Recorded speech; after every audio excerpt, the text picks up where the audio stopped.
Hello students, आज हम पढ़ेंगे urinary system of man. Urinary system of man में हम उसको डिफाइन कैसे कर सकते हैं और कौन सी चीज़ें यूरिनरी सिस्टम में मौजूद हैं और उसके फंक्शन क्या है। सबसे पहले यूरिनरी सिस्टम की डेफिनेशन हम ऐसे कर सकते हैं: the system which involve in the formation of as well as excretion of the urine is called urinary system. वो सिस्टम जो इन्वॉल्व हो यूरिन के एक्सक्रीशन में भी और उसकी फॉर्मेशन में भी, उसको यूरिनरी सिस्टम कहा जाता है। अब कंपोनेंट ऑफ यूरिनरी सिस्टम, पहला कंपोनेंट है किडनी, उसके बाद यूरेटर, उसके बाद यूरिनरी ब्लैडर और चौथा जो कंपोनेंट है यूरेथ्रा। ठीक है, अब हम पढ़ेंगे किडनी के बाद। तो किडनी की बात की जाए तो number human body पजेज pair of kidney. Human body में पेयर ऑफ किडनी होती हैं जो डॉर्सल साइड पे मौजूद होते हैं बैकबोन के। ठीक है, साइज़ क्या होती है किडनी की? ईच किडनी है वह size is 10 centimetre length. Shape कौन सी होती है? It is bean shaped. Kidney जो होती है बीन शेप्ड होती है। Covering each kidney is covered by membrane called peritoneum. Kidney के इर्द गिर्द कोई कवर होता है जिसको क्या कहा जाता है? पेरिटोनियम। ठीक है, उसके बाद gland on the upper side pole of the each kidney there is a gland called adrenal gland. जो किडनी होती है उसके अपर साइड पे एक ग्लैंड मौजूद होता है जिसको क्या कहा जाता है? Adrenal gland. ये आप शेप में देख सकते हैं कि यहाँ पे किडनी है, ठीक है, और उसका ये लेफ्ट किडनी है, ठीक है, और ये राइट किडनी है। इसके ऊपर एक ग्लैंड है, दैट्स कॉल्ड एडर्नल ग्लैंड। अब जो यहाँ लेफ्ट किडनी पर ये ग्लैंड है उसको लेफ्ट एडर्नल ग्लैंड, और राइट पे जो मौजूद है उसको राइट एडर्नल ग्लैंड कहा जाता है। उसके बाद hilus on the middle side of each kidney there is a depression called hilus. इन दोनों किडनी के बीच में एक डिप्रेशन होता है जिसको क्या कहा जाता है? Hilus. In hilus renal artery enters the kidney. जो हाइलस होता है इसमें रेनल आर्टरी इंटर होती है किडनी में, while renal vein leaves the kidney. जबकि तो जो वेनल वेन होती है वो लीव करती है किडनी को। क्या? हाइलस एक medial side of each kidney, जो किडनी होती हैं उनके बीच में एक मीडियल साइड होती है जिससे क्या कहा जाता है? हाइलस। और हाइलस में जब रेनल आर्टरी दाखिल होती है तो रेनल वेन हाइलस से बाहर निकल जाती है। उसके बाद अब हम पढ़ेंगे इंटरनल स्ट्रक्चर ऑफ किडनी। तो इंटरनल स्ट्रक्चर ऑफ किडनी में किडनी को 3 पार्ट्स में डिवाइड किया गया है।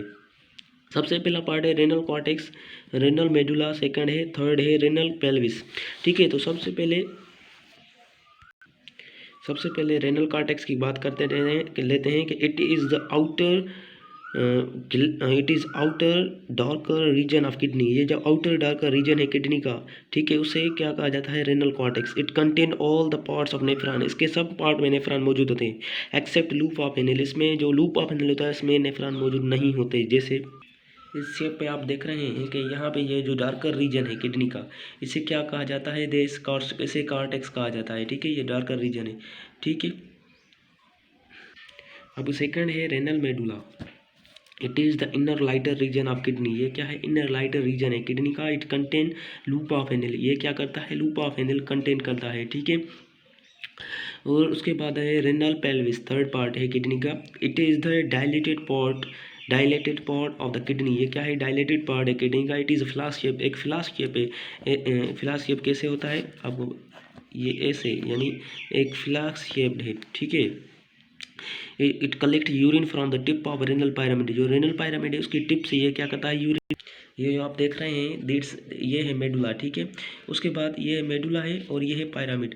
जब ये मेडुला, यानी यहाँ पे हम इसको पायरामिड कह सकते हैं, यहाँ पे ये क्या करता है कि यहाँ पे जो है पेल्विस मौजूद होता है। ठीक है, रेनल पेल्विस। अब ये क्या करेगा? यहाँ पे जो पायरामिड है उससे क्या करेगा? यूरिन जो है कलेक्ट करेगा। ठीक है, अब हम पढ़ेंगे structure of nephron. Structure of nephron में 2 पार्ट्स आ जाते हैं। सबसे पहले रेनल कॉर्पसल्स, पहला स्ट्रक्चर है नेफ्रॉन का। इसको हम पहले डिफाइन कर लेते हैं। तो रेनल कॉर्पसल्स की बात की जाए तो उसमें बाउंस कैप्सूल आ जाता है। It is the cup shaped structure and its function filtration.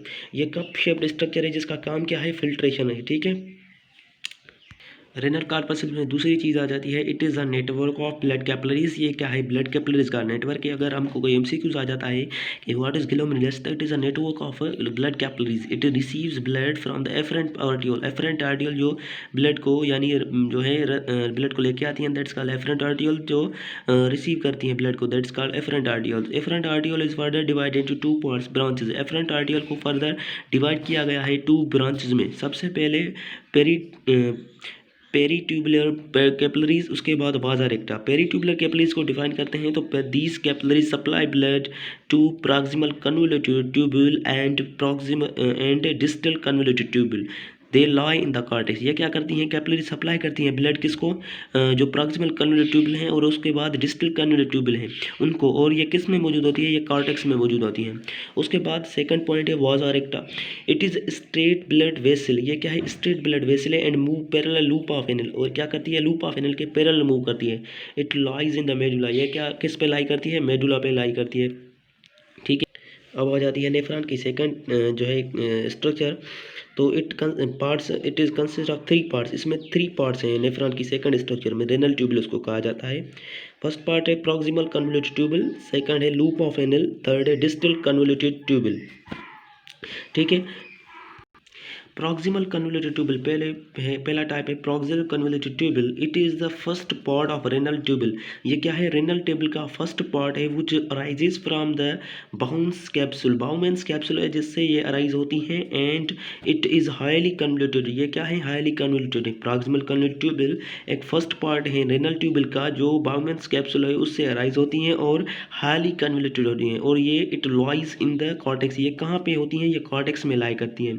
उसके बाद सेकंड टाइप है loop of anal. Loop of anal क्या है, it is U shaped structure. ये क्या है, यू शेप्ड स्ट्रक्चर है which lies in the medulla. It has 2 limbs. ये क्या कहाँ पे होता है, मेडुला में होता है, जिसको 2 लिम्ब्स होते हैं, एक डिसेंडिंग लिम्ब, दूसरा असेंडिंग लिम्ब, ठीक है। अब तीसरा टाइप है जो रेनल ट्यूबल का थर्ड पार्ट है distal convoluted tubule. It is the third part of renal tubule. ये रेनल ट्यूबल का थर्ड पार्ट है which arises from the ascending limb of the loop of anal.